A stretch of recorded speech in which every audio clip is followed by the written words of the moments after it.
कल की क्लास से कोई डाउट?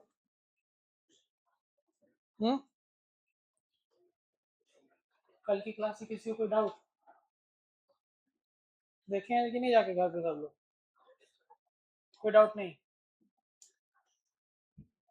फेडरल कॉन्स्टिट्यूशन के लिए रिटेन चाहिए कि अनरिटेन? रिटेन चाहिए। फेडरल रिजिड होता है कि फ्लेक्सिबल? यूनिटरी?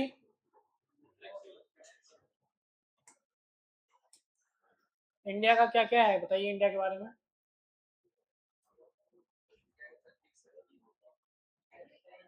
रिटेन है कि अनरिटेन? ठीक है। रिजिड है कि फ्लेक्सिबल? फेडरल है कि यूनिटरी? कॉन्स्टिट्यूशन कैसा है? फेडरल। ठीक है।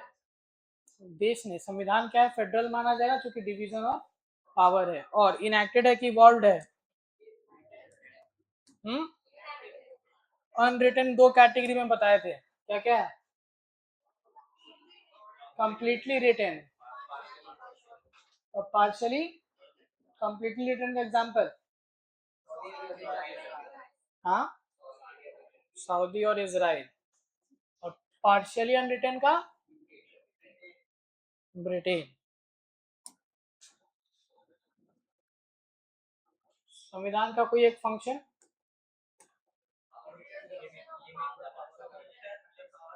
हाँ, limiting the power of government. ठीक है। फंक्शन में? हाँ,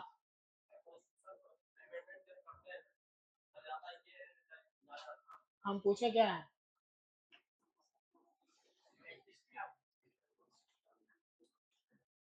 हम पूछे कोई एक फंक्शन या पर्पस बताइए संविधान का। क्या बोले हम?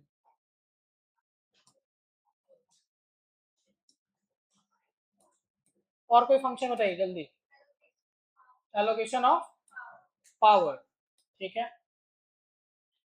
एलोकेशन ऑफ पावर और कौन डिसीजन लेगा ये भी बताता है। ठीक है। और कोई फंक्शन? नेचर ऑफ स्टेट बताएगा। बताइए तो क्या है नेचर हमारे भारत का?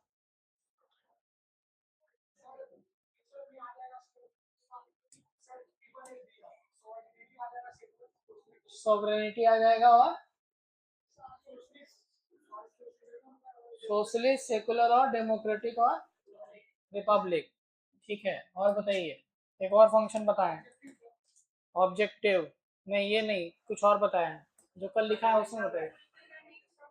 Needs and aspiration of society बताए थे ये। हमारे संविधान में कैसे पता चल रहा है नीड्स एस्पिरेशन?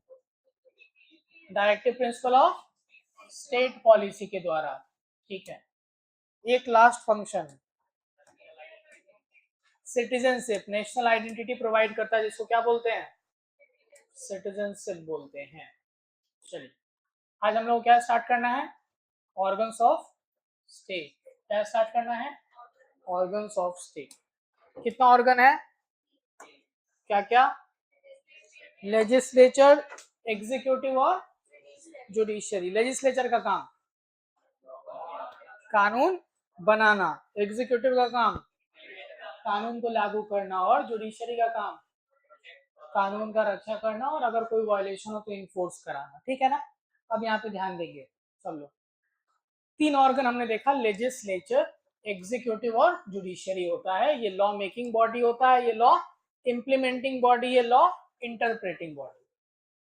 अब हमारे देश में संविधान ने पावर को डिवीजन किया हुआ है केंद्र और राज्य के बीच में। तो ये तीनों स्ट्रक्चर यूनियन में भी होगा और स्टेट में भी होगा। क्या ये बात समझ में आ रहा है? हम लोग बोलते हैं ना कि हम लोग फेडरल कंट्री हैं क्योंकि हमारे यहाँ पावर का डिवीजन हो रहा है। तो केंद्र सरकार, राज्य सरकार कल बोले थे, तो ये तीनों ऑर्गन केंद्र में भी मिलेगा और राज्य में भी मिलेगा। यहाँ का कोई दिक्कत? तो हम लोग यही करेंगे, पहले यूनियन का लेजिस्लेचर, स्टेट का लेजिस्लेचर, फिर यूनियन और स्टेट का एग्जीक्यूटिव और फिर जुडिशियरी जो है वो हम लोग समझेंगे उसको कि किस नाम से इसको जाना जाता है, क्या इसका स्ट्रेंथ रहता है, कैसे लोग चुने जाते हैं, इसका एक ओवरव्यू हम लोग आज देखेंगे। आपने सिलेबस जब लिखा है तो उसमें भी हम लोग चैप्टर लिखे हैं कि यूनियन का एग्जीक्यूटिव, यूनियन का लेजिस्लेचर, तो डिटेल में तो आगे पढ़ेंगे, बट एक जानकारी ओवरव्यू हम लोग इस सेशन से लेंगे, ठीक है। अब हम लोग इसीलिए आएंगे यूनियन लेजिस्लेचर पे, जिसको बोला जाता है क्या, पार्लियामेंट। क्या बोला जाता है, तो पार्लियामेंट को ही यूनियन लेजिस्लेचर बोलते हैं। संसद जो है वो क्या है, यूनियन का लॉ मेकिंग बॉडी। पार्लियामेंट क्या है, यूनियन का लॉ मेकिंग बॉडी। और इसके लिए एक आर्टिकल है 79। कौन सा आर्टिकल, ये कहता है, आर्टिकल 79 कहता है कि पार्लियामेंट जो होगा, it will consist of president of India.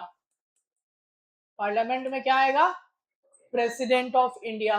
दूसरा, काउंसिल ऑफ स्टेट्स, या जिसको बोलते हैं राज्यसभा।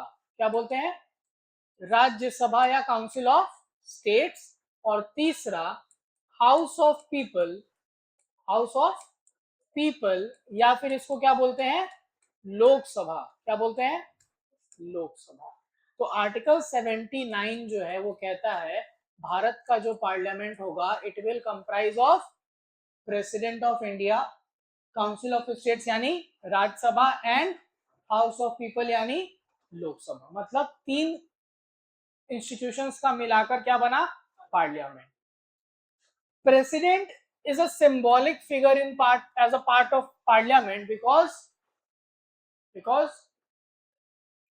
इनके सिग्नेचर से ही कोई भी कानून बन पाएगा।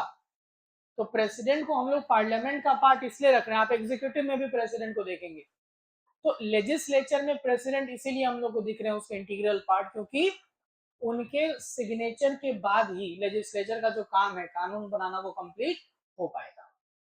और इनका फिर कोई रोल इसमें ऐसा डायरेक्टली नहीं दिखा, क्योंकि कानून बनाने के लिए हमेशा यही दोनों हाउस बैठेगा। जैसे अभी आप सुन रहे हैं कि सत्र चल रहा है, मॉनसून सेशन चल रहा है, सुनने में आ रहा है ना, मॉनसून सेशन चल रहा है अभी पार्लियामेंट का, जिसमें आपको दिख रहा होगा हल्ला गुल्ला सब हो रहा है। तो वो मॉनसून सेशन में कौन 2 हाउस बैठा हुआ है, राज्यसभा और लोकसभा। और ये 2 हाउस होना लेजिस्लेचर का, ये एक सिस्टम है जिसको बोलते हैं बाई कैमरलिज्म। क्या बोलते हैं इसको, बाई कैमरलिज्म। जब भी कोई लेजिस्लेचर का 2 हाउस होता है उसको क्या बोलते हैं, बाई कैमरलिज्म। इसीलिए हम लोग बोलते हैं कि हमारा यूनियन लेजिस्लेचर बाई कैमरल है। क्या है, बाई कैमरल है। By cameral means having 2 houses.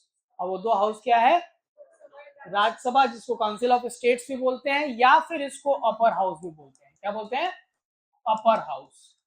Lok Sabha जिसको हाउस ऑफ पीपल भी बोलते हैं, या फिर लोअर या पॉपुलर हाउस, लोअर या पॉपुलर हाउस उसको बोला जाता है। यहां तक कोई दिक्कत नहीं है। Parliament consist of president of India, council of states यानी Rajya Sabha, and house of people यानी लोकसभा। क्योंकि 2 हाउस है इसीलिए इसको क्या बोलते हैं, बाई कैमरल लेजिस्लेचर बोलते हैं। क्या बोलते हैं, बाई कैमरल। तो यूनियन लेजिस्लेचर क्या है, बाई कैमरल है। अगर आप इसका इतिहास जानने का कोशिश करेंगे तो गवर्नमेंट ऑफ इंडिया एक्ट 1919, इससे आया था हमारे देश में क्या, पहली बार केंद्र में बाई कैमरलिज्म। नहीं तो उसके पहले एक ही हाउस हुआ करता था। 1919 से क्या हुआ, दूसरा हाउस बना। तो अगर ये भी क्वेश्चन आपसे पूछ सकता है कि यूनियन लेवल पे लेजिस्लेचर बाई कैमरल कब हुआ था इंडिया में, गवर्नमेंट ऑफ इंडिया एक्ट 1919 के द्वारा। यही पूछेगा राज्य में तो 35 हो जाएगा उसकी जगह, ठीक है। केंद्र में लेजिस्लेचर का दूसरा हाउस कब ऐड हुआ था, ब्रिटिशर्स कब ऐड किए थे, गवर्नमेंट ऑफ इंडिया एक्ट 1919 से, ठीक है। हमारे यहाँ भी कैसा है, बाई कैमरल है। क्लियर यहाँ तक, चलिए इस पे आते हैं वापस से। अब हम लोग को जानना है कि ये दोनों हाउसेस जो है, इन दोनों हाउसेस का कॉम्पोजिशन क्या है। दोनों हाउस का कॉम्पोजिशन मतलब टोटल स्ट्रेंथ कितना हो सकता है, अभी कितना है, ये स्ट्रेंथ डिसाइड कैसे हो रहा है, कहाँ से कितने लोग जाके बैठेंगे, कौन चुनेगा, ये सारा कुछ का एक ओवरव्यू हम लोग को देखना है। तो सबसे पहले क्या है, राज्यसभा। सबसे पहले क्या है, राज्यसभा। तो यहाँ पे जो राज्यसभा है उसके बारे में जो डिटेल्स है यानी कॉम्पोजिशन जो उसका है वो आर्टिकल 80 में दिया हुआ है। किसमें? आर्टिकल 80। ठीक है, 80 में क्या है? Composition of Rajya Sabha. अब इसमें हम लोग को पहला जानकारी क्या जानना है? मैक्सिमम स्ट्रेंथ कितना हो सकता है, यानी कितने सदस्य मैक्सिमम हो सकते हैं राज्यसभा में अभी के अकॉर्डिंग, तो वो है 250। कितने हो सकते हैं? 250 मैक्सिमम। लेकिन अभी अगर हम लोग बात करते हैं प्रेजेंट स्ट्रेंथ की, इसकी प्रेजेंट स्ट्रेंथ की, यानी कि कितना अभी सीट टोटल हम लोग राज्यसभा में देख रहे हैं, वो है 245। कितना? 245। यहाँ तक कोई दिक्कत नहीं। अब आएगा बात अगला कि जो सदस्य होंगे वो किस तरह के होंगे। सदस्य में दो कैटेगरी हो सकता है। एक होता है कि जब लोग चुने जाते हैं, मतलब इलेक्शन, जब इलेक्शन हो रहा है तो उनको बोलेंगे इलेक्टेड मेंबर। और कुछ कुछ जगहों पे कुछ मेंबर्स बिना इलेक्शन के भी जाते हैं, जिसको बोलते हैं नॉमिनेटेड। उनको क्या किया होता है? नॉमिनेट किया जाता है। तो नॉमिनेटेड मेंबर्स भी होते हैं। जब हम मैक्सिमम स्ट्रेंथ की बात करते तो 238 को इलेक्शन से चुनना था। कितना? 238 को कैसे चुनना है? इलेक्शन से। और 12 लोगों को क्या करना था? नॉमिनेशन से चुनना था। अभी हमारे पास कितना है? 245। तो इसमें क्या सिस्टम है? 12 अभी भी क्या होंगे? नॉमिनेट। और बचा कितना? 233। ये क्या होंगे? इलेक्टेड होंगे। ये क्या होंगे? इलेक्टेड होंगे। अब यहां पर बात आती है कि 12 लोग जो नॉमिनेट होते हैं, तो कौन नॉमिनेट करेगा? पहला क्वेश्चन पूछ देगा आपसे राज्यसभा में 12 लोगों का नॉमिनेशन। एक तो क्वेश्चन कितने लोग नॉमिनेट होते हैं? कितने? 12। दूसरा क्वेश्चन कौन नॉमिनेट करता है? प्रेसिडेंट। कौन करता है? प्रेसिडेंट के द्वारा नॉमिनेट होंगे। ठीक है, बाय प्रेसिडेंट। अब अगला क्वेश्चन कि किस तरह के लोग नॉमिनेट होंगे। अगला क्वेश्चन क्या आएगा? किस तरह के लोग नॉमिनेट होंगे। तो 4 फील्ड है, याद कर लेना है। 4 फील्ड है। आर्ट, आर्ट्स नहीं, आर्ट, लिटरेचर, साइंस और सोशल सर्विस। सोशल साइंस भी नहीं, सोशल सर्विस। 4 फील्ड है।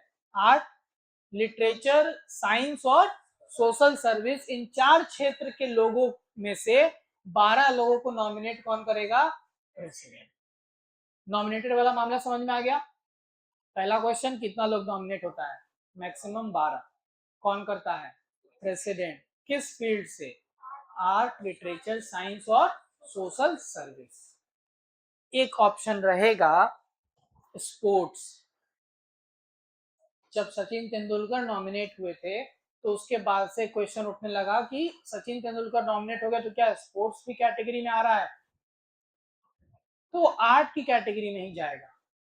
किसी कैटेगरी में जाएगा? आर्ट की कैटेगरी में ही वो भी जाएगा।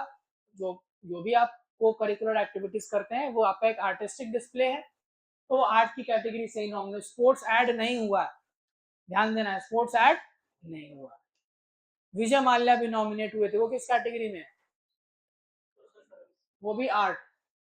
कैसे पैसा लेके भागना, ये भी एक आर्ट है। ठीक है, हालांकि वो सोशल सर्विस के लिए जाएंगे, लेकिन हम ऐसे मजाक बोल रहे हैं। तो वो भी नॉमिनेट हुए थे। ये सब लोग जैसे आप सुनते हैं गोविंदा नॉमिनेट हुए थे। ठीक है, तो वो सब जो कैटेगरीज होता है इन 4 में से ही आपको देखने को मिलेगा। क्लियर यहाँ तक? अब आते हैं इलेक्टेड वाले पार्ट पे। अभी कितना लोग का इलेक्शन हो रहा है?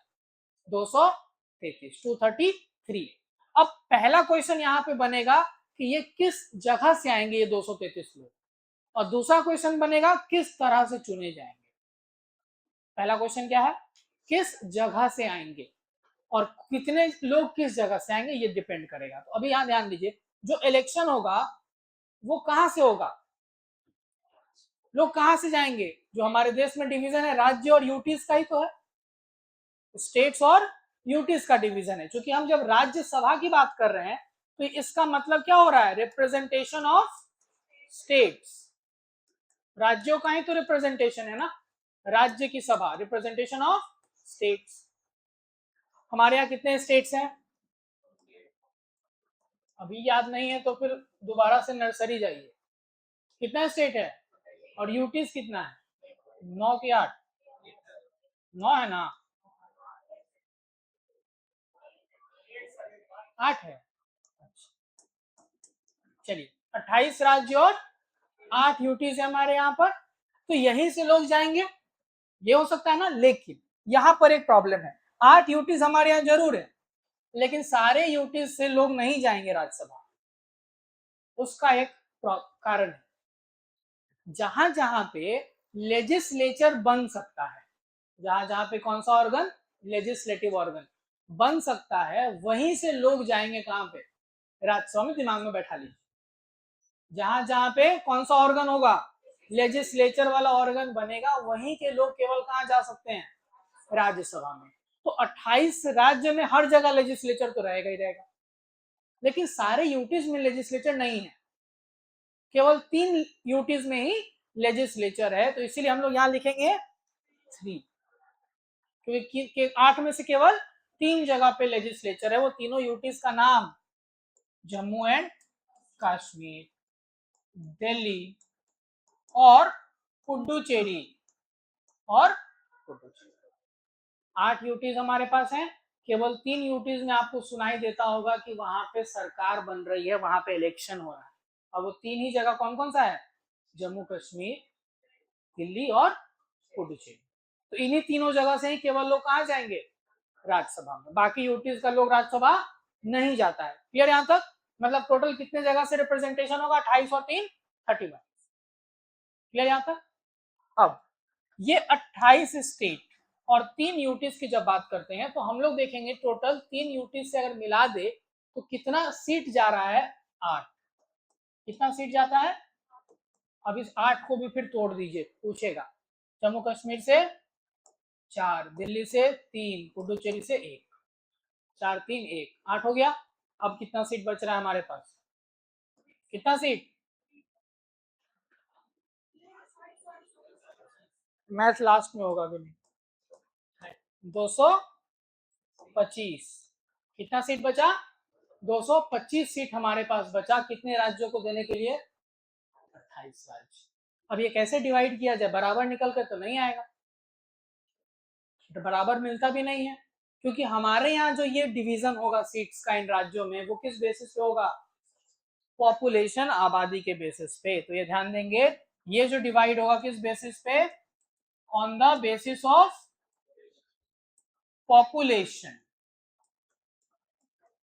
किस बेसिस पे, पॉपुलेशन। अब तो क्या बेसिस होना चाहिए, क्या बेसिस होना चाहिए, तो एक फॉर्मूला है, ध्यान दीजिएगा, एक फॉर्मूला।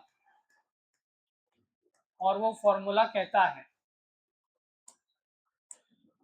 ध्यान से समझेंगे, 1 मिलियन पॉपुलेशन, कितना, 1 मिलियन पॉपुलेशन जैसे काउंट हो जाएगा, 1 सीट दे दिया जाएगा। 1 मिलियन पॉपुलेशन पे 1 सीट दे देना है। लेकिन ये कब तक चलता है, टिल 5 मिलियन पॉपुलेशन। कितना तक, 50 लाख तक, 5 मिलियन तक। उसके बाद फॉर्मूला थोड़ा चेंज हो जाएगा। उसके बाद एवरी 2 मिलियन पॉपुलेशन पर 1 सीट मिलेगा। फॉर्मूला ध्यान से देख लेना एक बार। 1 मिलियन यानी 10 लाख आबादी पर कितना सीट, 1 सीट। लेकिन ये काउंटिंग कब तक के लिए, 5 मिलियन तक, 50 लाख तक के लिए। जैसे 50 लाख पॉपुलेशन का काउंट कंप्लीट होगा, तब हर 2 मिलियन पॉपुलेशन पर 1 सीट दिया जाएगा। ठीक है, ये हो गया फॉर्मूला। तो यानी कि ये 28 राज्यों में 225 सीट बट रहा है, किस बेसिस पे, पॉपुलेशन। और वो कौन सा फॉर्मूला है, 1 मिलियन पॉपुलेशन पर 1 सीट, कब तक, 5 मिलियन तक। उसके बाद हर 2 मिलियन पॉपुलेशन पर 1 सीट। फॉर्मूला क्लियर है? अब ये जो बट गया या ये पूरा का पूरा डिवाइड हुआ, ये एलोकेशन मेंशन कर दिया गया किस शेड्यूल में, संविधान के 4th शेड्यूल। किस राज्य से कितने लोग जाएंगे राज्यसभा में, वो किस शेड्यूल में दिया हुआ है, 4थे शेड्यूल में। और उसके अकॉर्डिंग हाईएस्ट नंबर, ऑब्वियस सी बात है, आबादी के बेसिस पे कहां से होगा, यूपी 31, लोवेस्ट सिक्किम 1, और हम लोग अपना इंफॉर्मेशन भी जान ले, बिहार कितना 16। ठीक है, अब हमारा पहला जो डिमांड क्वेश्चन था वो क्लियर हो गया कि किस जगह से कितने लोग जाएंगे। 28 राज्य और 3 यूटी से लोग चुने जाते हैं, क्योंकि यही 31 जगह पे क्या चीज का पॉसिबिलिटी है, लेजिस्लेचर का, इसीलिए बाकी 5 यूटीज का इन्वॉल्वमेंट नहीं हो रहा है। अब फिर इनमें सीट कैसे बढ़ता है, तो यूटीज के लिए तो 8 सीट अभी एलोकेट किया गया है, 4 जम्मू कश्मीर, 3 दिल्ली और 1 पुडुचेरी। जो बचा 225 सीट जिस पे इलेक्शन होना है, ये 28 राज्यों में बांटा जाएगा, किसके बेसिस पे, पॉपुलेशन के बेसिस पे, और फॉर्मूला रखा गया क्या, 1 मिलियन पॉपुलेशन पर 1 सीट, 5 मिलियन तक, उसके बाद 2 मिलियन पॉपुलेशन पर 1 सीट। और इस बेसिस पर जो सीट का एलोकेशन का लिस्ट है वो कहाँ दिया हुआ है, चौथे शेड्यूल में संविधान के, जिसमें हाईएस्ट यूपी से 31 लोग जाएंगे, लोवेस्ट सिक्किम से 1 और बिहार से 16 लोग जाते हैं। यहाँ तक कोई दिक्कत नहीं। एक क्वेश्चन और उठ सकता है कि ये पॉपुलेशन कब का लेना है, पॉपुलेशन कब का लेना है, तो इसके लिए कहा गया था जो लेटेस्ट सेंसस होगा उसका पॉपुलेशन लेना है। लेकिन अभी हमारे पास एक चीज बस ध्यान दीजिएगा, करेंटली ये 1971 का ही सेंसस का पॉपुलेशन लिया जा रहा है इस साल तक, अगले साल ये चेंज होगा। क्यों चेंज होगा, कैसे होगा, वो हम लोग पार्लियामेंट में अच्छे से पढ़ेंगे डिलिमिटेशन के टाइम। ठीक है, अभी कौन सा पॉपुलेशन का सेंसस, 1971, ये दिक्कत नहीं हुआ। अब दूसरा क्वेश्चन क्या, कैसे चुने जाएंगे, कौन लोग चुने जाएंगे, ये तो क्लियर हो गया। अब कैसे चुने जाएंगे, क्योंकि हम लोग के दिमाग में इसलिए आ रहा है ये बात कि हम लोग तो कभी इसमें वोट किए ही नहीं। कभी आप किए क्या राज्यसभा के इलेक्शन में वोट, आप लोग दो तरह के चुनाव में वोट किए हैं, एक जब प्रधानमंत्री के लिए चुना जा रहा है और दूसरा मुख्यमंत्री के लिए, या अभी जो पंचायत और म्यूनिसिपालिटी का इलेक्शन होता है उसके लिए। हम लोग कभी राज्यसभा के इलेक्शन के लिए वोट नहीं किए हैं। अभी पिछले 2 महीने पहले ही तो हुआ है ना राज्यसभा का चुनाव, बिहार से भी लोग गए 5 लोग, तो हम लोग तो वोट किए नहीं। तो अब यहाँ पे वही अगला क्वेश्चन हमारे पास है, that is the manner of election. क्योंकि नॉमिनेशन तो समझ में आ गया, राष्ट्रपति नॉमिनेट कर देंगे 12 लोगों, लेकिन इलेक्शन जिनका होना है वो कैसे होगा, तो उसको एक बार ध्यान से समझिएगा। Members are indirectly elected.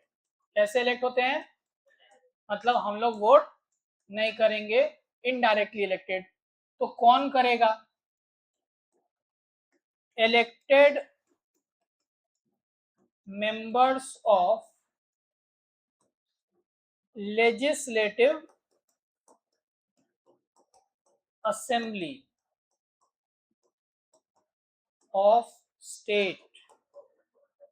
विधायक सुने हुए हैं, एमएलए विधायक सुने हैं, तो आप उनको चुनते हैं।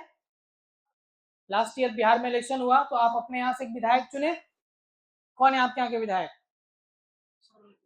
श्रवण कुमार, किस जगह से, कॉन्स्टिट्यूंसी का नाम नालंदा में, तो श्रवण कुमार को ये चुने। तो अब इनके बिहार पे राज्यसभा में श्रवण कुमार वोट करके चुनेंगे आदमी को, एक आदमी को जो जाके राज्यसभा में बैठेगा। तो हम लोग जब बिहार के लेजिस्लेटिव असेंबली की अगर बात करें तो इसका नंबर जो आता है वो 243 है। कितना है, पिछले साल इलेक्शन हुआ 243 लोग को चुने, वो 243 लोग वोट करके बिहार से कितने लोग को चुनेंगे, 16 लोग। समझ में आ गया बात, जो 243 लोग हैं वो वोट करके चुनेंगे किसको, 16 लोगों को, कहां से, बिहार से। जैसे नीतीश कुमार को चुना गया वो गए, तो ये वोट कौन किया उनके लिए, 243 मेंबर्स जो बिहार के लेजिस्लेचर का पार्ट है। समझ में आ गया बात। तो इसीलिए हम लोग क्या बोले, इनडायरेक्ट इलेक्शन, क्योंकि हम लोग वोट नहीं किए, हमारे द्वारा चुने गए रिप्रेजेंटेटिव जिनको एमएलए बोलते हैं वो वोट किए। यहाँ तो कोई दिक्कत नहीं। और अब ये तो इलेक्टेड हो गया, तरीका क्या होगा इलेक्शन का, तो इलेक्शन का जो तरीका होता है उसको बोलते हैं system of proportional, system of proportional representation using single transferable vote. और ओपन बैलेट सिंस 2003। समझिए एक एक करके सारा चीज। एक इलेक्शन होता है जिसमें आप वोट करते हैं, आप गए, 10 कैंडिडेट था, आप जिसको वोट दिए, सबसे ज्यादा वोट जिसको मिला वो क्या हो गया, जीत गया। सिस्टम ऑफ प्रोपोर्शनल रिप्रेजेंटेशन का इस्तेमाल जनरली किया जाता है जब एक से ज्यादा सीट्स को फिल करना हो। ठीक है, अब आप तो जाते हैं अपने कॉन्स्टिट्यूएंसी में, तो वहां से एक ही आदमी जीतेगा, वो आसान था। लेकिन अगर हम बोले कि आपके कॉन्स्टिट्यूएंसी से 15 लोग को जीतना है, तो कैसे होगा? तो उसके लिए ये सिस्टम काम आता है। प्रोपोर्शनल रिप्रेजेंटेशन का मतलब होता है कि जिस प्रोपोर्शन में जितना परसेंटेज वोट किसी को मिलेगा, टोटल सीट का उतना परसेंटेज सीट उसको दे दो। मेरा प्रोपोर्शन में अगर मान लीजिए कि मेरे प्रोपोर्शन में अगर मेरा पार्टी था, मेरे पार्टी को 50% वोट मिला टोटल, तो 16 सीट अगर बिहार से है तो 8 सीट हमको मिलना चाहिए। समझ में आ रहा बात? 50% वोट हमको मिला है तो मेरे पार्टी को कितना सीट मिलना चाहिए? 50%। तो उसी तरह से जब 16 सीट, जैसे कि अभी इलेक्शन जो हुआ था 5 सीट पे हुआ, कितने सीट पे? 5 सीट पे। लेकिन अभी पूरा बिहार का समीकरण चेंज हो गया इस इलेक्शन के बाद। अपोजिशन वाले लोगों को बहुत कम सीट्स आई टोटल, सब काउंट करके आप देखें 35-36 सीट ही था, मतलब उनका से खत्म हो गया, लगभग ना के बराबर चला गया। लेकिन फिर भी टोटल 16 में अभी भी उनको 2 सीट मिलेगा। मिनिमम कितना सीट? 2 सीट अभी भी उनको मिल सकता है। ध्यान दीजिएगा, अगर हम बात करें 35 लोग हैं वो लोग, ठीक है, आउट ऑफ 243 35 लोग हैं, तो लगभग कितना आपको दिख रहा है यहाँ पे? 15% के आसपास उनके पास टोटल 15% सीट है 243 का। तो ये 15% लोग वोट करेंगे कहाँ? राज्यसभा के इलेक्शन में अपने पार्टी के लिए। तो इस 15% को दो, फिर 16 से अगर हम देखें तो 16 का 15% जब जाएंगे तो 2 सीट कम से कम इन पार्टी को भी मिलेगा ना 16 में से। ये कहलाता है प्रोपोर्शनल रिप्रेजेंट। इसीलिए आपको दिखेगा राज्यसभा में राजद के भी लोग हैं बिहार से, आरजेडी के, कांग्रेस के भी लोग होंगे बिहार से राज्यसभा में, बीजेपी, जेडीयू, एलजेपी, सब जगह के लोग होंगे। ये किस पर डिपेंड कर रहा है? The percentage of votes receive, इसको बोलते हैं प्रोपोर्शनल रिप्रेजेंटेशन। समझ में आया बात? ओपन बैलेट मतलब ईवीएम से वोटिंग नहीं होता है। जैसे पहले हमारे देश में हर इलेक्शन के लिए जो सिस्टम था कि एक पेपर रहता है बैलेट पेपर और एक डब्बा रहता है बैलेट बॉक्स, जिसमें आप लिख कर डालते हैं जिसको भी आपने, जिस पार्टी और जिसके लिए वोट करा है उसको। अब होता क्या है कि ये बैलेट सिस्टम दो तरह से यूज हो सकता है, एक बोलते हैं सीक्रेट, दूसरा ओपन। जैसे राष्ट्रपति का जब इलेक्शन होगा वो भी इसी सिस्टम से होता है, लेकिन सीक्रेट बैलेट होता है। मतलब जब कागज में आपने भरा है अपना प्रेफरेंस, वो आप किसी को नहीं दिखाते हैं, आप सीधा बॉक्स में डालते, किसी को भी नहीं पता चलेगा कि आपने किसको वोट किया है। लेकिन राज्यसभा में 2003 के बाद से, 3 के पहले वहां भी सीक्रेट ही था, 3 के बाद से क्या आ गया है? Open ballot. मतलब जो भी मेंबर वोट करने जाएगा, ये एमएलए, ये दिखाएगा पब्लिकली मीडिया का वहां पे कि वो किसको वोट कर रहा है, तब बॉक्स में डालेगा। समझ में आया बात? ये कहलाता है ओपन बैलेट सिस्टम। तो इलेक्शन कैसा हो रहा है? इनडायरेक्ट। कौन वोट करता है? जो स्टेट लेजिस्लेटिव असेंबली के मेंबर जिनको हमने चुना था, एमएलए, विधायक, वो वोट करेंगे। और वोट करने का तरीका क्या होगा? Proportional representation using single transferable vote. और बैलेट कैसा? Open ballot.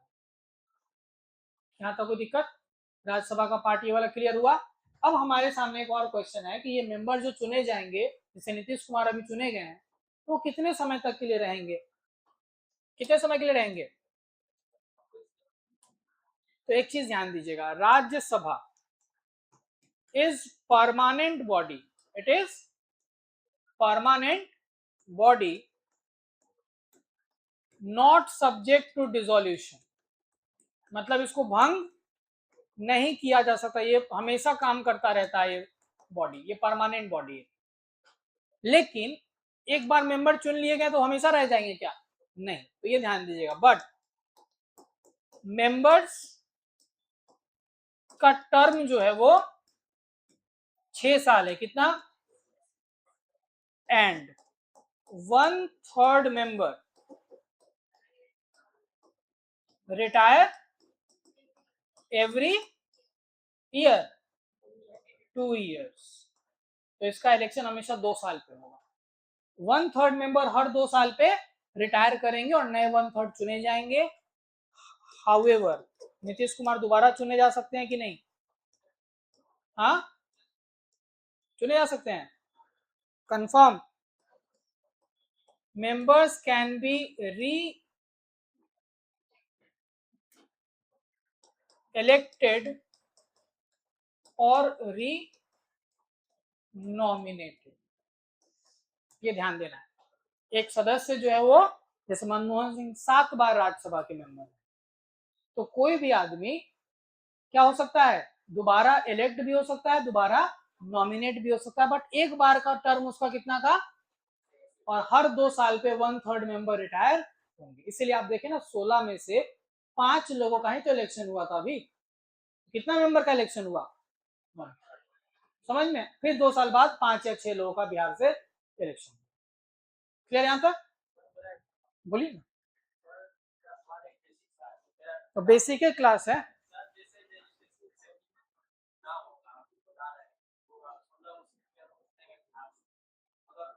हम लोग 243 लोग को चुनते हैं। नहीं, वो जो चुनेंगे 16 लोग को, वो कोई और होगा, पार्टी बताएगा ना। जैसे नीतीश कुमार हुए, एक नीतीश कुमार हुए, नितिन नवीन हुए, तो पार्टी बोला कि हमारे तरफ से इस बार राज्यसभा में ये लोगों का नाम रहेगा। 243 विधायक वोट किए, हाउस के वो रहेंगे, तो फिर वहां कैसे जाएंगे? हो भी सकते हैं, मान लीजिए, तो वो वोट नहीं करेंगे, फिर उनका ये हाउस का मेंबरशिप चला जाएगा। जैसे कि सिंपल सा समझिए, अभी नीतीश कुमार दूसरे हाउस के मेंबर तो थे ही ना, एमएलसी थे, यानी कि स्टेट में भी दूसरा हाउस होगा एक, जहां जहां पॉसिबल हो, अभी हम लोग डिस्कस करेंगे। तो नीतीश कुमार विधान परिषद के मेंबर थे, तो विधान परिषद के मेंबर वो नहीं रहे। हो सकता है कल को कोई विधानसभा का आदमी हो जो चाहना चाहता हो कहाँ, अच्छा, इनफैक्ट ये नितिन नवीन बहुत बढ़िया एग्जाम्पल है। नितिन नवीन अभी इलेक्शन जो कल होने वाला है, ये बांकीपुर से एमएलए ही तो थे, यही थे, वो एमएलए थे, लेकिन इनको कहाँ भेजे हम लोग? राज्यसभा। तो ये खुद के लिए वोट नहीं किए होंगे बस, बट अब इसके मेंबर नहीं रहे, इसीलिए कल इलेक्शन है। तो जो 243 लोग चुन रहे हैं, वो पार्टी का डिसीजन है कि कौन और 5 लोग होंगे या 16 लोग होंगे। वो 5 या 16 लोग कोई भी हो सकता है, वो 243 में से भी हो सकते हैं, जनरली बाहर के रहते हैं। जो लोग विधायक बन चुके हैं, वो लोग फिर राज्यसभा जाएंगे, ऐसा बहुत रेयरेस्ट केस में होगा, जैसे अभी हुआ एक बार, आपने देखा अभी नितिन नवीन का एग्जाम्पल, क्योंकि पहले डिसीजन तो था नहीं कि वो प्रेसिडेंट बनेंगे, तो इलेक्शन लड़े जैसे लड़ते हैं, जीत गए, लेकिन अचानक से वो प्रेसिडेंट बन गए, तो उनको कहाँ भेजना है? राज्यसभा भेजा गया, क्योंकि प्रेसिडेंट रहते रहते वो विधायक नहीं यहाँ पे रह सकते थे, तो राज्यसभा भेज दिया गया। तो इसीलिए अब उस 5 लोग में एक विधायक भी था। हर बार ये होगा जरूरी नहीं है, बट हो भी सकता है। ये टोटल पार्टी का डिसीजन है। देखिए होता क्या ना, वोटिंग पार्टी के नाम पे हो रही है, इसीलिए हम बोले ना, जिस पार्टी को जितना % वोट उतना सीट। अब पार्टी डिसाइड करेगा वो नाम कौन है, और वो वहां से उस पार्टी के टिकट पे जाएगा। हाँ, हाँ, कोई दिक्कत नहीं, वो तो कोई मतलब ही नहीं है उससे, जीता हारा से मतलब ही नहीं है, वो डिसीजन पार्टी का। ठीक है, यहाँ तक कोई दिक्कत किसी को? हाँ, मेंबर्स कैन बी री इलेक्टेड और री नॉमिनेटेड, ये वाला पार्ट तक समझ में आ गया? राज्यसभा का कोई डाउट किसी को? एक चीज यहाँ पे बस एक बॉक्स में लिख लीजिएगा, लिख लेंगे हम लोग, Rajya Sabha is an example of asymmetric federalism.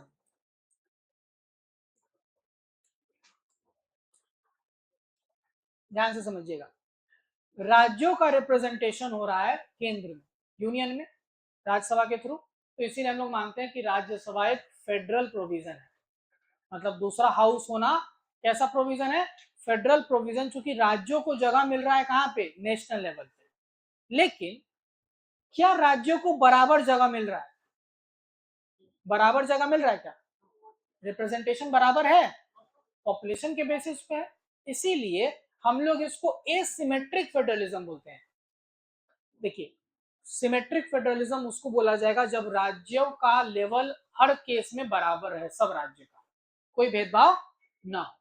जैसे अमेरिका, अमेरिका में भी जो अपर हाउस है सेनेट, उसका नाम क्या है सेनेट, वहां पे 100 सदस्यता है, कितने मेंबर्स हैं 100। राज्य यूएस में कितना है 50, हर राज्य से वहां 2 लोग जाते हैं, तो वहां भी रिप्रेजेंटेशन राज्यों का हो रहा है, फेडरल ही फीचर है, लेकिन वो सिमेट्रिक माना जाएगा क्योंकि सब राज्य का बराबर रिप्रेजेंटेशन है। हमारे यहाँ पे राज्यों का रिप्रेजेंटेशन है लेकिन बराबर, तो जब राज्यों को बराबर ट्रीटमेंट नहीं किया जा रहा है उसको बोलते हैं एसिमेट्रिक फेडरलिज्म। क्लियर, यही पूरा राज्यसभा के बारे में आपको जानना है, इसको अब एक बार आप लोग बना लीजिए।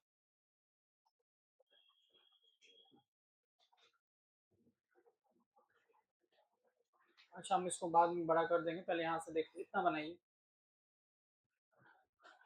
ये वाला किए आप लोग एक बार, ये ऑर्गन्स ऑफ स्टेट लिखकर बस ये लेजिस्लेचर एग्जीक्यूटिव जुडिशियरी एक ये बनाइए।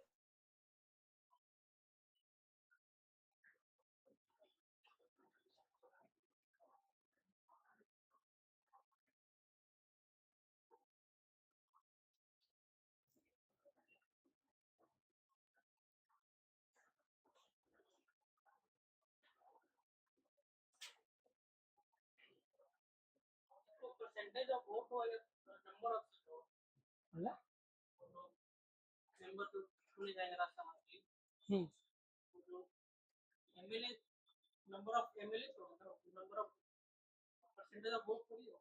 कैसे कैसे तो निकाल, मान लीजिए 243 में 200 लोग वोट किया, नहीं नहीं, नंबर ऑफ एमएलए का कितना पार्टी का कितना कितना सीट इसके हिसाब से ना, तो वो परसेंटेज ही पे ना होगा, वही तुम कह रहे, मान लीजिए 200 लोग वोट किया फेवर में एनडीए के, तो सीट कितना है 5 है, तो क्या निकालिएगा उसका, हाँ तो क्या निकालिएगा उसका परसेंटेज ही निकालिएगा ना।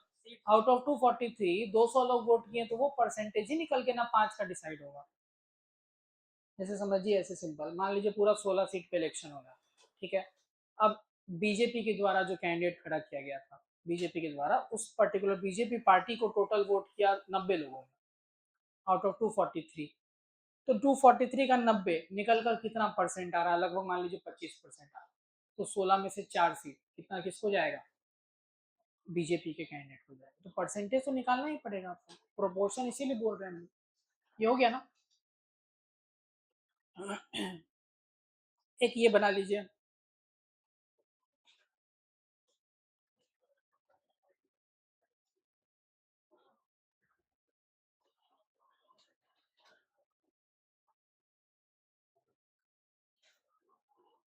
यहाँ लिख लीजिएगा यूनियन लेजिस्लेचर, यूनियन लेजिस्लेचर उसको उसी को पार्लियामेंट बोलते हैं।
हो गया।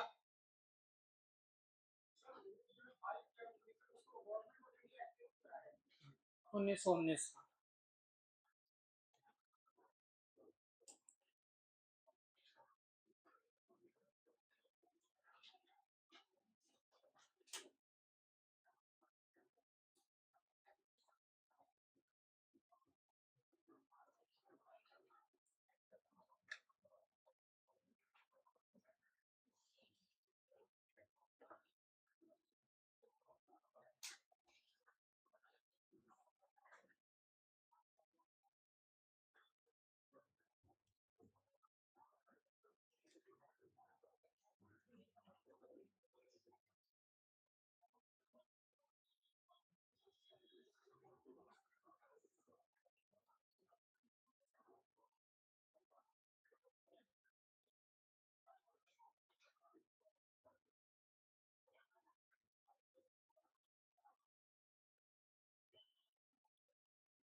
बताए थे ना कल भी इसके बारे में थोड़ा सा कि पॉपुलेशन के ऊपर था, तो सारे राज्य पॉपुलेशन एक्सप्लोजन करने लगे।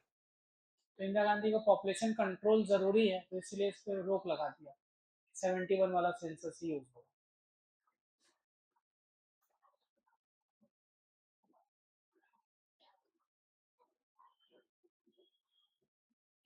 हो गया इतना।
जैसे देखिए 28 राज्य हैं, अगर कोई ऐसा प्रोविजन 2800 राज्यों को बराबर नहीं ट्रीट कर रहा हो, बराबर नहीं रख रहा हो, तो वो सब चीज एग्जाम्पल होगा एसिमेट्रिक फेडरलिज्म का। जैसे आप कभी कभी न्यूज में सुनते हैं विशेष राज्य का दर्जा का डिमांड बिहार कर रहा है, नहीं मिल रहा है, लेकिन हिमालयन स्टेट्स को है, तो उनको थोड़ा अलग ट्रीट कर रहे हैं, तो वो भी किस चीज का एग्जाम्पल है, एसिमेट्रिक फेडरलिज्म। हो गया सबका? किसी पॉइंट में किसी को कोई दिक्कत और? चलिए अब हम लोग लोकसभा के कॉम्पोजिशन पे बढ़ेंगे। ये हो गया पूरा राज्यसभा कंप्लीट।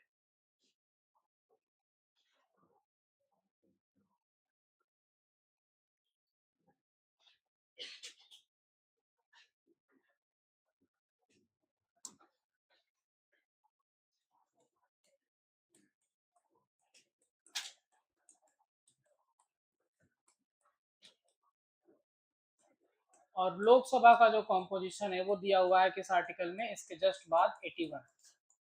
किस आर्टिकल में? 81। जैसे जैसे वहां पॉइंट्स हम लोग देखते चल रहे थे, यहाँ भी वही सारे पॉइंट्स को कवर करेंगे।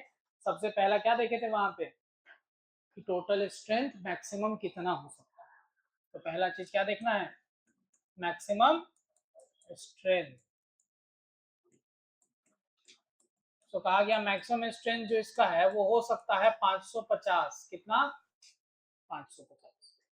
अब यहाँ पे जो मेंबर्स का कैटेगराइजेशन है अभी एट प्रेजेंट एक ही है बस, इलेक्टेड। सब मेंबर क्या रहेगा? इलेक्टेड। नॉमिनेटेड मेंबर वाला सिस्टम 2020 के बाद से खत्म हो गया। तो ध्यान दीजिएगा 550 में सारा क्या रहेगा? All elected. और इसीलिए एक चीज यहाँ पे लिख देते हैं हम लोग, जो पहले प्रोविजन हुआ करता था, by 104th constitutional amendment act 2020 nomination of 2 Anglo-Indians was removed। यानी कि पहले मैक्सिमम स्ट्रेंथ कितना हो सकता था? 552, क्योंकि 2 लोगों को नॉमिनेट भी किया जाता था किस कम्युनिटी से? एंग्लो इंडियन, मतलब जो ऐसा यूरोपियन इसके मतलब लिंकेज वाले जो लोग भारत में थे, उनकी संख्या पहले ठीक ठाक हुआ करती थी, तो 2 लोगों को उसमें से नॉमिनेट कौन कर सकता था? प्रेसिडेंट। लेकिन 2020 से ये सिस्टम हट गया, तो अभी का मैक्सिमम स्ट्रेंथ कितना हो सकता है? 550। और सारे मेंबर अब क्या है? केवल इलेक्टेड। लेकिन करंट स्ट्रेंथ दूसरा क्या, अभी कितना स्ट्रेंथ है जिसके लिए इलेक्शंस होते हैं, तो वो कितना है? इलेक्शन हुआ तो 2024 में, याद है किसी को? 543। कितना? 543। सारा मेंबर का इलेक्शन होना है। तो अब इलेक्शन होना है मतलब ये हुआ कि अब ये इलेक्शन कहां से होगा? उसमें भी हम लोग देखे थे कहां से होगा, स्टेट और यूटी, स्टेट और यूटी। लेकिन यहाँ पर उससे एक अंतर ये दिखेगा कि यहाँ सारा स्टेट और सारा यूटी सबका इन्वॉल्वमेंट होगा। मतलब ये 543 को अगर हम बांटना चाहें तो आपको 8 यूटीज और कितने राज्य हैं? 28 स्टेट, सब जगह से लोग जाएंगे लोकसभा के अंदर। सब जगह से जाएंगे लोग कहाँ पे? लोकसभा के अंदर। ठीक है, पहले ओवरऑल सीट्स का डिस्ट्रीब्यूशन हम बता देते हैं, फिर हम लोग वही 2 क्वेश्चन, कहां से कितने लोग जाएंगे उसको देखेंगे, और दूसरा कैसे चुने जाएंगे। 8 यूटीज के लिए सीट दिया गया है हमारे देश में अभी 19। कितना? और इसमें भी हम अगर बांट देते हैं ना, मैक्सिमम 530 और 20 मैक्सिमम लोग कहां से जा सकते हैं, और 530 कहां से? स्टेट से। अभी करेंटली यूटी से कितने लोग जा रहे हैं? 19। और स्टेट से कितने लोग जा रहे हैं? 524। कितने? ठीक है, अब यूटीज वाला पहले यहाँ पे लिस्ट देख लेते हैं, फिर स्टेट्स के डिस्ट्रीब्यूशन पे आएंगे। यूटीज का लिस्ट समझिए, 19 सीट है। जम्मू एंड कश्मीर, दिल्ली, और एक लिखिए दादरा नगर हवेली, और कौन मर्ज हो गया है? दमन दीव। तो जम्मू कश्मीर से आ रहा है 5 लोग। कितना? दिल्ली से जा रहे हैं 7 लोग। कितने? 7। और दादर नगर हवेली दमन दीव से अब जा रहे हैं कितने लोग, 2 लोग, क्योंकि पहले एक एक था, दोनों मर्ज हो गया तो 2 सीट। कितना हो गया, 7 5 12 2 14, कितना बचा 5, यूटीज कितने बचे 5, तो बाकी जितना यूटीज बचा सबसे एक एक लोग जाएगा। चंडीगढ़ 1, पुडुचेरी 1, लक्षद्वीप 1, लद्दाख 1, और last Andaman and Nicobar 1। Total 19 seat हो गया। ये 8 यूटी से इतने इतने लोग जाएंगे कहां पे, लोकसभा में। ठीक है, अब कितना सीट के बारे में बात करना है, 524 जो किस में बटेगा, 28 राज्यों में। इसके लिए एक थियरी है जिसके अंदर 2 पॉइंट है, वो समझना है हम लोगों को। पहले समझ लीजिए लोग, उतारिएगा आराम से। थियरी में क्या समझना है आपको, फर्स्ट डायमेंशन क्या है, सीट्स एलोकेटेड टू स्टेट, यहाँ पे लिख देते हैं ratio of seats allocated to state to population of state must be same for all states। मतलब एक चीज यहाँ ध्यान दीजिएगा, ये डिवीजन किस बेसिस पे होगा, यहाँ भी पॉपुलेशन, लेकिन यहाँ कोई फॉर्मूला ऐसा नहीं है। 2 चीज को ध्यान में रखना है। पहला चीज क्या, जितना सीट किसी राज्य को आप दे रहे हैं, उसको जब हम उसके पॉपुलेशन से डिवाइड करें तो जो रेशियो आए वो सारे राज्य के लिए बराबर होना चाहिए। एक एग्जांपल देते हैं, मान लीजिए 10 करोड़ आबादी हम बिहार का लेते हैं किस टाइम, तो 10 करोड़ आबादी बिहार का ले रहे हैं और हम बिहार को टोटल 40 सीट दे रहे हैं, कितना 40, तो 40/10 करोड़ जो रेशियो आ रहा है ये हर राज्य के लिए इक्वल हो जाए, बस ये इंश्योर करना है। तो मान लीजिए डिनोमिनेटर में 10 करोड़ से 20 करोड़ हो जाए यूपी, तो न्यूमरेटर में कितना करना पड़ेगा कि रेशियो बराबर हो, 40 से 80, तो यूपी में 80 सीट है। अगर ये पॉपुलेशन 5 करोड़ हो जाए तो कितना सीट हो जाएगा, 20। समझ में आया, यानी कि पॉपुलेशन के बेसिस पे ही रहना चाहिए।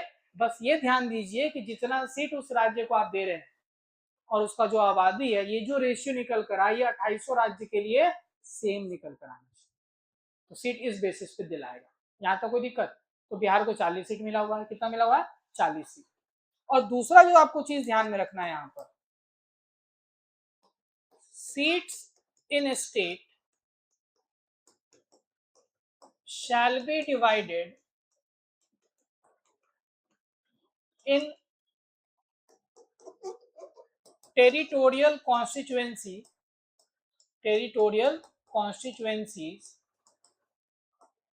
in such manner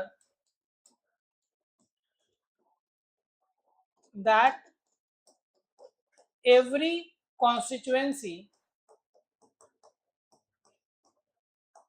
represents equal population।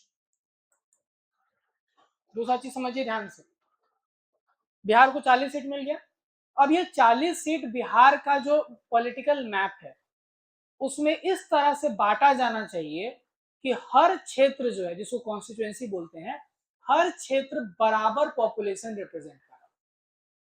तो अगर हम 10 करोड़ आबादी है और 40 सीट दे रहे हैं, तो इस तरह से बाउंड्री बनेगा कॉन्स्टिट्यूएंसी का कि हर कॉन्स्टिट्यूएंसी में 25 लाख लोग रिप्रेजेंट हो रहे हैं। इसीलिए आपको दिख रहा है कि 38 जिला है, सीट 40 है, तो जिला के बेसिस पे तो ये डिवीजन नहीं है, ये क्लियर है। आप पटना में देखते हैं 2 सीट है, वेस्ट चंपारण में 2 सीट है। तो जब आप बात करते हैं किस चीज का, ये कॉन्स्टिट्यूएंसी को बनाने का, तो इसका जो बाउंड्री होगा वो बिहार का पॉलिटिकल मैप जैसा नहीं होगा। ये किस पे डिपेंड होना चाहिए, पॉपुलेशन पे, कि हर बाउंड्री के अंदर जितना पॉपुलेशन हो वो 40 सीट के लिए सेम निकल कर है। समझ में आया बात, ये आप समझ में आ रहा है। पहला चीज क्या ध्यान देना है, बिहार को 40 सीट इसलिए मिला कि जो सीट और पॉपुलेशन राज्य का होना चाहिए उसका रेशियो बराबर रखना था, तो 40 सीट मिल गया। यूपी को इसीलिए 80 सीट मिल गया कि लगभग दुगुना आबादी है बिहार से। ठीक है, जहां से बिहार की आबादी से जहां आधा होगा वहां 20 सीट मिलेगा। समझ रहे बात को ना। अब ये 40 सीट बिहार को, 40 सीट बिहार में इस तरह से बांटना है कि जो क्षेत्र बने एक एक सीट का, हर सीट बराबर पॉपुलेशन को रिप्रेजेंट कर रहा है, इसीलिए पॉलिटिकल बाउंड्रीज से जैसा नहीं रहेगा। यहाँ तक कोई दिक्कत नहीं है। अब यहाँ पे जो हम दोनों में पॉपुलेशन वर्ड यूज किए हैं, इसमें एक अंतर है। ऊपर वाला जो है ये पॉपुलेशन यूज हो रहा है 1971, और जो नीचे वाले में पॉपुलेशन हम लोग देख रहे हैं इसके लिए अभी यूज होता है 2001 का सेंसस। कब का? इसके पीछे भी जो कहानी आगे जानेंगे, थोड़ा सा भी बस समझ लीजिए।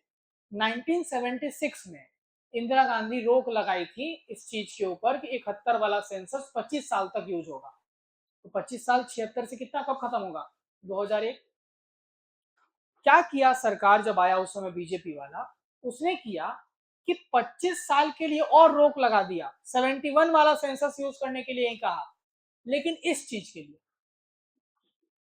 और कहा कि अभी जो 2001 का सेंसस आने वाला है, ये सेंसस यूज करके आप इसको चेंज कर सकते हो। मतलब ध्यान दीजिएगा, बिहार के पास 40 सीट है, ये 71 वाले सेंसस के ऊपर ही डिपेंडेंट है, 40 सीट, ठीक। लेकिन ये 40 सीट का जो बाउंड्री है, ये भी तो हर सेंसस के बाद अपडेट होगा, क्योंकि हर कॉन्स्टिट्यूएंसी में बराबर पॉपुलेशन तो नहीं बढ़ेगा ना, स्क्यूड होगा, तो बाउंड्री दोबारा बनाना होता है, तो वो भी सेंसस के अकॉर्डिंग अपडेट होता है। तो इस चीज को अपडेट करने के लिए अलाउ कर दिया कौन सा सेंसस, लेकिन सीट का संख्या 40 ही रहेगा। वो किस पे? अभी भी अगले साल अब दोनों काम 2026 के सेंसस के बेसिस पे होगा। ये बात समझ में आया? तो हो सकता है कि आपसे एक डिस्टिंग्विश करने के लिए पूछ दे, सीट जो बिहार को मिला है अभी कौन सा सेंसस के बेसिस पे है? 40, 71। लेकिन जो बाउंड्रीज बने हुए हैं 40, वो किस बेसिस पे है? क्लियर? यहाँ तक कोई दिक्कत नहीं है। ये हो गया आपको कि कहां से कितने लोग आएंगे, यहाँ तक कोई प्रॉब्लम नहीं था। अब दूसरा क्वेश्चन क्या था हमारा? दूसरा क्वेश्चन क्या है? कैसे चुने जाएंगे। दूसरा क्वेश्चन क्या है? कैसे चुने जाएंगे, मतलब manner of election.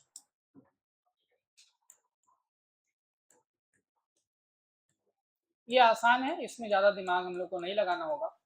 Manner of election जो है वो कैसा है? डायरेक्ट। कैसा है? Direct. So directly elected by people, जिसके लिए हम लोग बात करते हैं यूनिवर्सल एडल्ट फ्रेंचाइज, यानी जो भी लोग अभी 18 साल से ऊपर के हैं और रजिस्टर्ड वोटर हैं वो वोट करेंगे। तो टोटल कितने? 543 कॉन्स्टिट्यूएंसी में बटेगा भारत, और हर जगह से एक मेंबर ऑफ पार्लियामेंट, एमपी जिसको बोलते हैं, लोकसभा का सांसद हिंदी में, चुना जाएगा।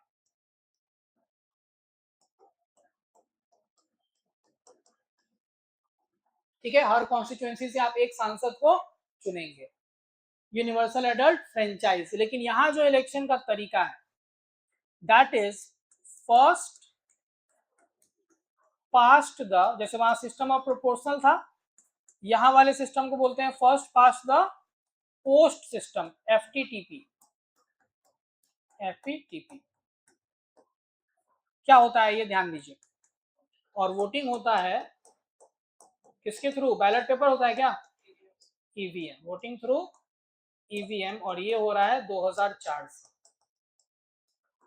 उसके पहले ballot paper. First pass the post system क्या है? सिंपल समझिएगा, जितना कैंडिडेट इलेक्शन लड़ रहा है, समझिए उनके बीच में एक रेस चल रहा है। क्या चल रहा है? रेस चल रहा है। अब उस रेस में जो भी बाकी सब से आगे निकल जाएगा, यानी कि पोस्ट को सबसे पहले पास कर देगा, जीत जाएगा, वो विनर हो जाता है। हो सकता है कि रेस चल रहा था एकदम बूढ़ों का, तो 100 मीटर का रेस है, 5 घंटा में खत्म कर रहा है, तो जो भी सबसे पहले उसमें भी करेगा वो विनर माना जाएगा। इसको हम इसलिए समझा रहे हैं ऐसे, तो हो सकता है कि 7-8 कैंडिडेट इलेक्शन लड़ रहे हैं, 7-8 लोग इलेक्शन लड़ रहे हैं, ठीक है। 7-8 लोगों में एक को मिल गया 20% लोगों ने वोट दिए, टोटल 100 वोट कास्ट हुआ, एक को 20 वोट मिला, और बचे हुए 7 लोगों में 80 वोट बट गया, किसी को 10 किसी को 12 ऐसा करके, ठीक है, जीतेगा कौन? 20 वोट वाला। लेकिन ये 20 वोट वाले को कितने परसेंट लोग नहीं चाहते थे कि जीते? 80%। लेकिन फिर भी वो जीत रहा है। क्यों? क्योंकि यहाँ पे बस कितना वोट मिला उसको मैटर, इसीलिए हम कहे रेस में कितना टाइम लगा वो मैटर नहीं करेगा, आप बस बाकी लोगों से आगे होने चाहिए। First past the post system. तो इलेक्शन डायरेक्ट है, लोग डायरेक्टली चुनते हैं अपने अपने कॉन्स्टिट्यूएंसी से एक सांसद को using first past the post system. और वोटिंग करने के लिए अभी इस्तेमाल होता है ईवीएम। कब से? 2004 से। एक इंफॉर्मेशन इसमें और रहेगा अभी, वो ये कि यहां पर होता है सीट रिजर्व। यहां पर एक चीज क्या आता है? Reservation of seat. हम लोग उसको थोड़ा सा एक बार देखते हैं।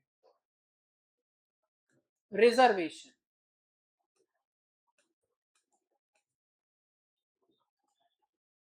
सबसे पहला एक आर्टिकल ध्यान देंगे हम लोग, जिस आर्टिकल का नाम है 330। कितना? 330।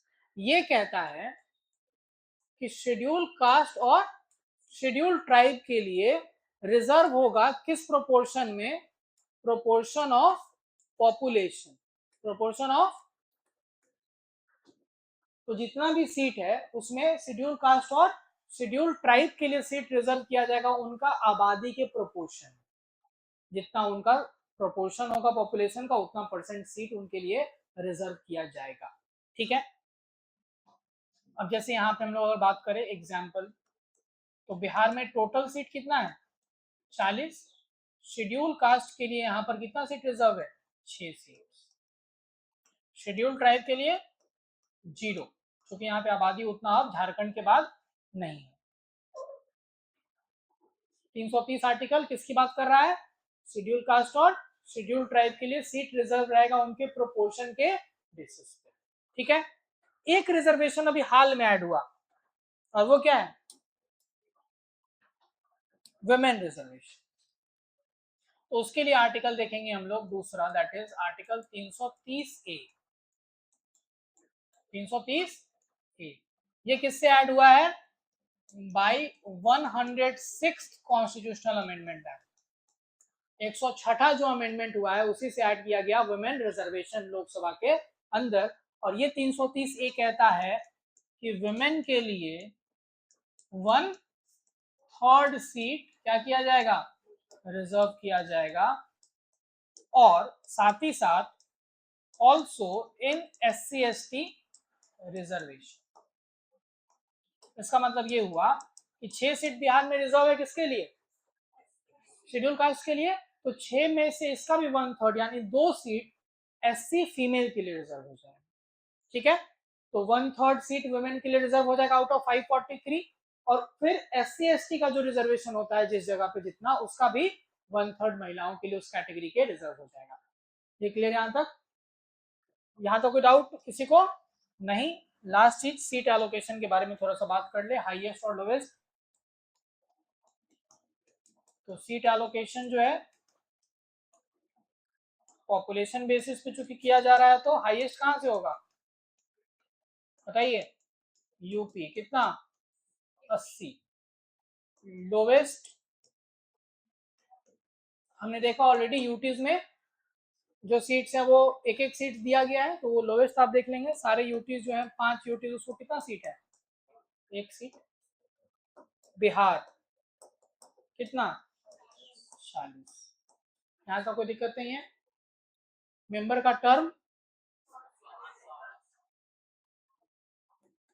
सो लोकसभा का टर्म जो होगा वो होगा 5 years, but it is not permanented, subject to dissolution. It is subject to, मतलब ये भंग हो सकता है, क्योंकि ये किस पे डिपेंड कर रहा है? बहुमत पे। किस पे डिपेंड कर रहा है? तो 543 में जब तक 272 सीट्स किसी पार्टी या अलायंस के पास नहीं रहेगा तब तक लोकसभा काम नहीं कर सकता। तो 272 का आंकड़ा जिस दिन डिस्टर्ब होगा उसी समय क्या हो सकता है? डिसॉल्व हो सकता है। क्लियर यहां तक? ये आपको लोकसभा के बारे में इतना इंफॉर्मेशन जानना था। कोई डाउट यहाँ पे किसी को किसी पॉइंट पे? देखिए समझिए ध्यान से, यहाँ पर 543 सीट पे आपने चुन के भेजा। अब चूंकि लोकसभा का चुनाव उसका रिजल्ट डिसाइड करता है कि सरकार किसकी बनेगी केंद्र में, तो वो सरकार तभी बन सकती है जब उनको 50% से ज्यादा सीट्स हो, यानी 272। 272 सीट्स अगर है तो 5 साल तक सरकार है। 272 से नीचे जाएगा तो सरकार गिर जाएगी, तो लोकसभा को डिसॉल्व करेंगे तभी तो अगला इलेक्शन होगा। अब बिना लोकसभा के डिसॉल्व हुए इलेक्शन नहीं हो सकता, इसीलिए Lok Sabha is subject to dissolution. अभी मान लीजिए बहुमत है एनडीए के पास, क्योंकि किसी पार्टी के पास तो 272 सीट नहीं है, अलायंस के पास है। मान लीजिए अलायंस टूट जाए और 272 से कम हो जाए, तो उसी समय क्या करना पड़ेगा, सरकार को रिजाइन। और सरकार रिजाइन कर देता है और कोई सरकार और नहीं बना सकता है 272 लेकर, तो क्या करना पड़ेगा, लोकसभा को और इलेक्शन कराना पड़ेगा। इसीलिए Lok Sabha is subject to dissolution, मतलब 5 साल टर्म फिक्स नहीं मानना है इसका। इसीलिए मेंबर्स का भी 5 साल का टर्म फिक्स नहीं हो। जैसे 96 से 98 3 लोकसभा का चुनाव हुआ, मेजोरिटी नहीं पुर रहा था किसी के पास, तो 3 दिन चुनाव कराना पड़ा। तो मेंबर्स कितना दिन रहे, कोई 6 महीना, कोई साल में। समझ में आया बात ना। तो ये आपको होता है सब्जेक्ट टू डिसोल्यूशन का मतलब, कि इसका राज्यसभा के मेंबर्स का ऐसा कुछ नहीं है, 6 साल का टर्म उनका फिक्स है, अनलेस वो डिस्क्वालीफाई ना हो जाए। और राज्यसभा एज अ बॉडी कभी डिसॉल्व नहीं होगा, हमेशा काम करता है। ठीक है, ये अंतर है।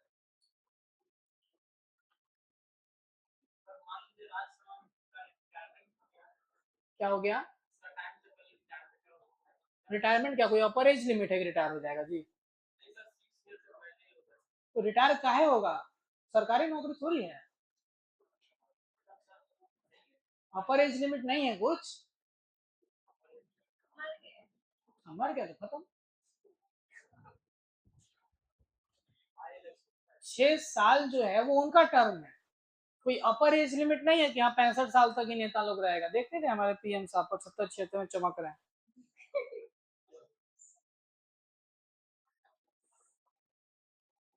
Hello friends.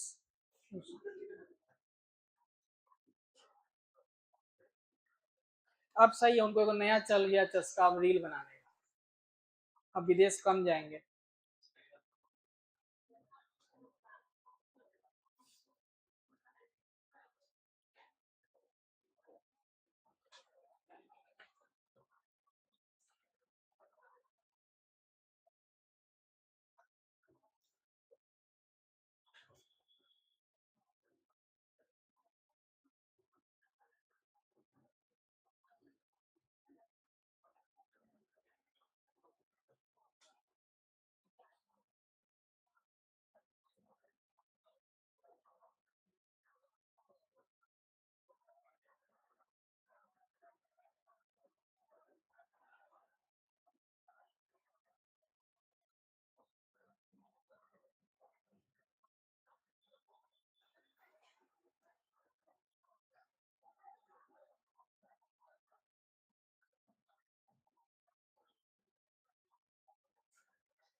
हो गया? कोई डाउट किसी को किसी पॉइंट में? वो पूरा देखिए, राज्यसभा लोकसभा दोनों।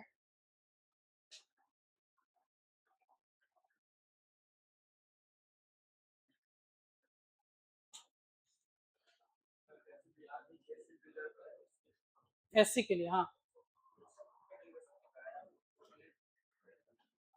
ड्यूरेशन नहीं होता है, रोटेशन होता है।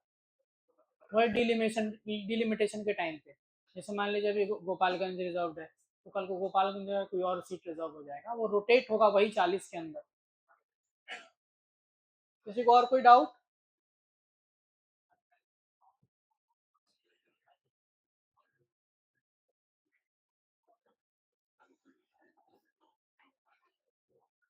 इसके आगे हम लोग फिर स्टार्ट करेंगे नेक्स्ट क्लास में, जब हम लोग एग्जीक्यूटिव पे जाएंगे, यूनियन पे। मेन यूनियन लेजिस्लेचर में थोड़ा सा डायमेंशन था, स्टेट लेजिस्लेचर जब आप जाइएगा तो हम लोग कंपेयर करके समझ लेंगे। जो जो प्रोविजनल लोकसभा के लिए होगा वो सब किसके लिए रहता है? विधानसभा के लिए, यानी स्टेट का जो लेजिस्लेचर का लोअर हाउस है, वहाँ भी लोअर हाउस है और वहाँ भी अपर हाउस हो सकता है, हर जगह नहीं होता है। जैसे बिहार में है लेकिन झारखंड में नहीं है, तो वहाँ पे बाई कैमरलिज्म कंपलसरी नहीं है, लेकिन अगर है भी तो हम लोग उसको कंपेयर कर सकते हैं विथ राज्यसभा एंड लोकसभा दोनों हाउसेज। ठीक है, तो इसके आगे एग्जीक्यूटिव वाला पार्ट हम लोग नेक्स्ट क्लास में स्टार्ट करेंगे। ठीक है।